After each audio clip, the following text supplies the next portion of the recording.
નમસ્કાર મિત્રો, સ્વાગત છે બધા મિત્રોનો અમારી યુટ્યુબ ચેનલમાં। તો મિત્રો, ખાસ કરીને મહત્વપૂર્ણ સમાચાર કેન્દ્ર સરકાર તરફથી અત્યારે સામે આવી રહ્યા છે। તે મુજબ જોવા જઈએ તો ખાસ કરીને સામાન્ય જનતા અને ખેડૂત માટે ચોક્કસપણે થોડો રાહત ભરેલો નિર્ણય ગણી શકાય તે પ્રકારનો નિર્ણય કેન્દ્ર સરકાર તરફથી સામે આવી રહ્યો છે। તો તે વિશેની વાત કરીએ તે પહેલા જે પણ મિત્રો નવા છે તે ચેનલને સબસ્ક્રાઇબ કરી લેજો। તો મિત્રો, ખાસ કરીને આમ જોવા જઈએ તો યુદ્ધની પરિસ્થિતિઓ વચ્ચે માહોલ સતત તંગ બનેલો જોવા મળી રહ્યો છે અને પેટ્રોલ ડીઝલની અફવાઓ વચ્ચે માહોલ છે તે પેટ્રોલ પંપ ઉપર પણ ગરમાયો હતો। તે આપણે અગાઉના દિવસોમાં જોયું, જેને કારણે ખેડૂતોને મોટી હાલાકી પડવાની સંભાવનાને પગલે મોટી માત્રામાં ખેડૂત મિત્રોને તકલીફ વેઠવાનો વારો આવ્યો હતો એ સમયગાળા દરમિયાન।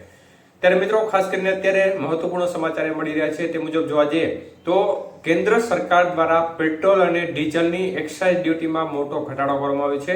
હાલની સ્થિતિ પ્રમાણે જોવા જઈએ તો જે પેટ્રોલ ઉપર 13 રૂપિયાની એક્સાઇઝ ડ્યુટી છે તે ઘટાડીને 3 રૂપિયાની કરવામાં આવી છે, મતલબ કે 10 રૂપિયાનો ઘટાડો થયો છે તેમાં। અને ડીઝલની જે એક્સાઇઝ ડ્યુટી ખાસ કરીને 10 રૂપિયા હતી તેનો ઘટાડો કરીને 0 કરી દેવામાં આવી છે, મતલબ કે સંપૂર્ણપણે એક્સાઇઝ ડ્યુટી તેમાં હટાવી લેવામાં આવી છે।